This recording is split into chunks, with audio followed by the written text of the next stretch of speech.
Hi everyone, welcome to my channel. I'm Jordan and today I am going to share all of the things that I bought for our second baby. I am currently less than a week from our C-section date where we're going to have a second baby. My first child is a little bit less than 18 months old, and so there were some things that I needed to repurchase either to double up on or maybe that I didn't have last time around. So I thought I would share in case any of you are expecting a second baby and need some ideas or reminders about what kinds of things to buy for the baby.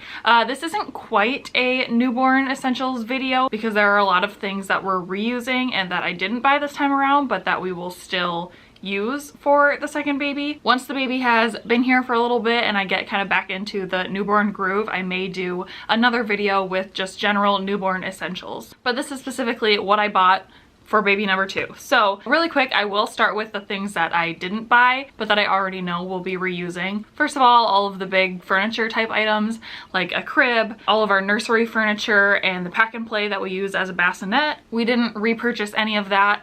We did purchase a toddler bed for the toddler to eventually move into so that this new baby can move into, you know, the actual crib in a few months once they're out of our room. That also includes, you know, changing table, rocking chair, all of that. And then all of the places where we set the baby down. So the swing and bouncer we had the first time around, we really enjoyed, and so we're keeping those and just planning on using those, as well as both types of boppy pillows. So this one with the cutout in the middle, which is good for either putting around your body and holding the baby that way, or for setting the baby down and being able to perch them up in the middle and do tummy time. That's what we kind of used this pillow for mainly. And then we also have the boppy pillow that has the center still attached, and this is just kind of like a lounging pad for the baby. Not sure how much we're really going to be able to set the baby down with a toddler running around and wanting to interact with him, but we're keeping all of those things for those purposes.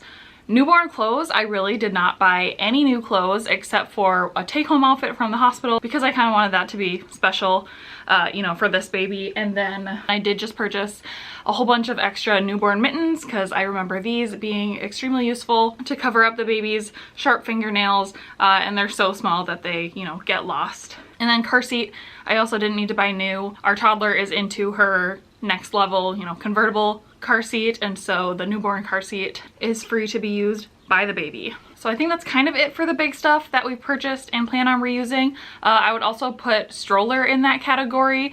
We did buy a double stroller for the instances where we want to bring both kids out on a walk, but our individual solo stroller that the car seat just like pops into is still functional, and we probably plan on still using that too. Then the next category of items I have are items that we bought duplicates of. So these are either things that we used the first time and they aren't still in good shape, so we just needed to repurchase a fresh version of, or they're things that we still use for our toddler and we just needed a duplicate set or item for the baby to also use. So duplicates like that, the first thing I have is a Hatch light and sound machine. We used this at the very beginning for our toddler and we still use it today.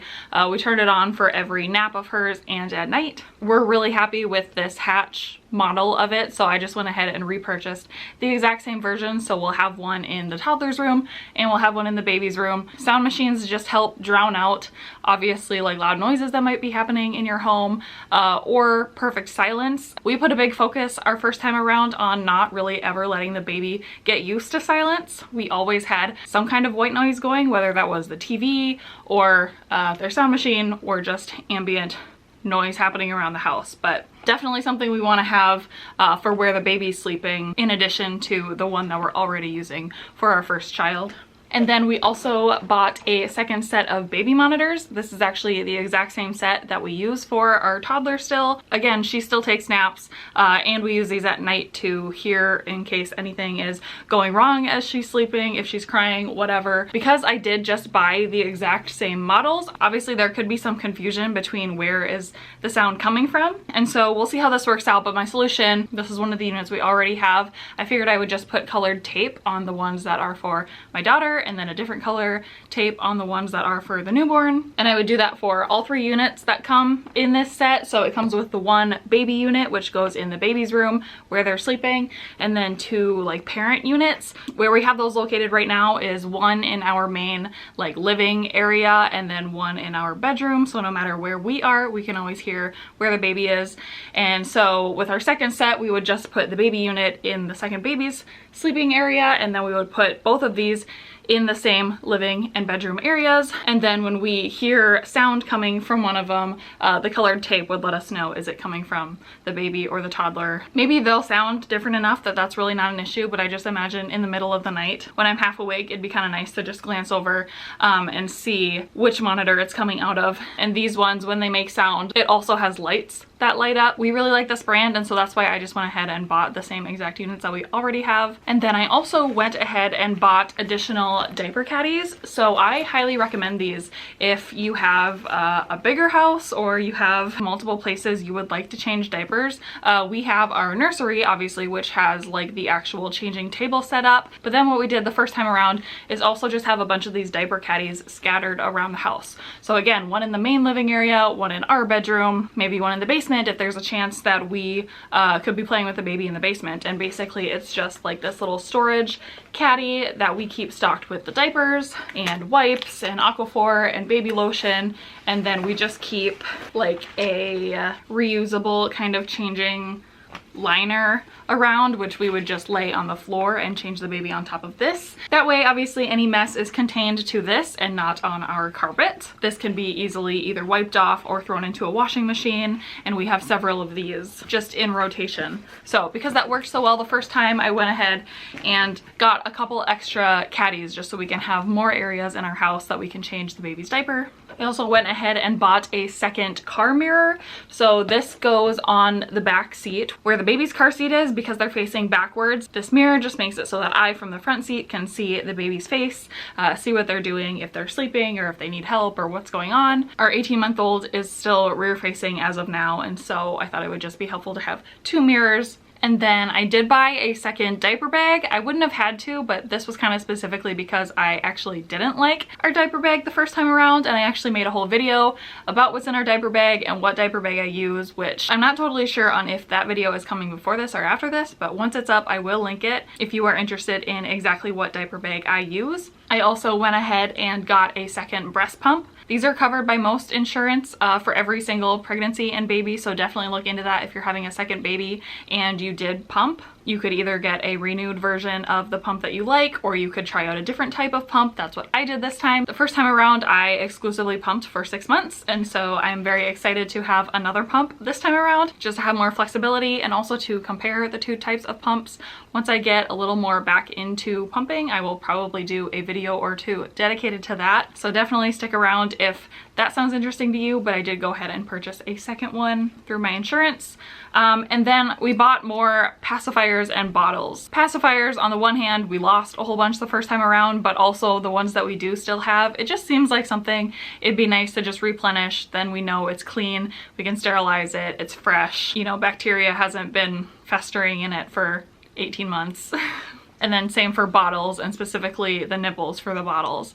I kept a lot of the bases, but I think I will be repurchasing each size for the new baby so that those again are clean and fresh and sterile. And then now into a few things that I bought brand new for this baby that I didn't have the first time around. The first thing is a pumping cart and some new pumping supplies and equipment. Again, because I exclusively pumped the first time and I expect to probably do that this time around, I wanted just a nice setup for all of my pumping supplies to be contained and nicely displayed and mobile to move around the house. And so my pumping cart is how I did that. I will again be doing probably a couple of videos all around my pumping experience and things like that, so I'll give a complete tour of the cart. But that was not something I had the first time, but especially with a toddler running around, I think I will like to have all of this stuff kind of more contained and not just splayed out on like our side tables in the living room or wherever else I kind of haphazardly set up shop for pumping.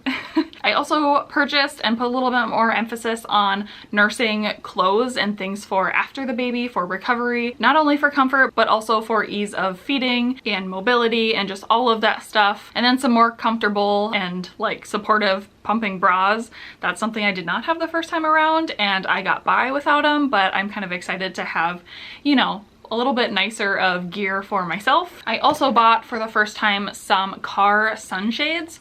So this is something that we don't have on our car right now, but I went ahead and purchased this set of 2 so that I can put one on each kid's window.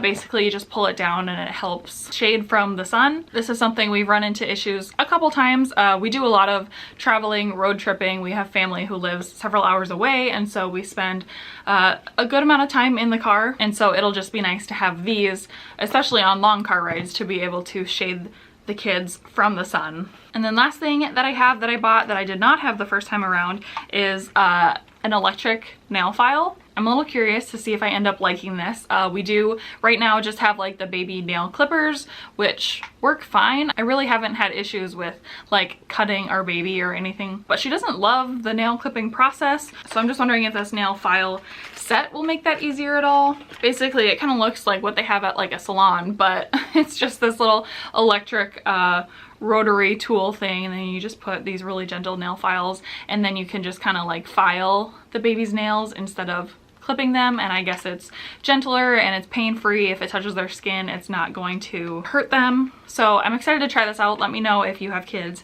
and you have used this versus clippers and if you like that or not. But I think that is it. At least that's everything that I had written down, and that when I was going around and looking, these are the things that jumped out at me as items that I have repurchased or purchased for the second baby. I feel pretty well prepared, and I feel like I didn't go overboard on stocking up on supplies. Please let me know what your new baby must-haves are, and we can make sure that we have them, especially if you have 2 young kids or multiple young kids. Maybe I'm forgetting things more on the toddler end that she's gonna need in order to help this adjustment. I don't know, but I thought I'd just share this because at this point I feel like I'm good and I don't plan on purchasing anything else before that baby actually gets here. So with that, thank you so much for watching this video, and I will see you in my next one.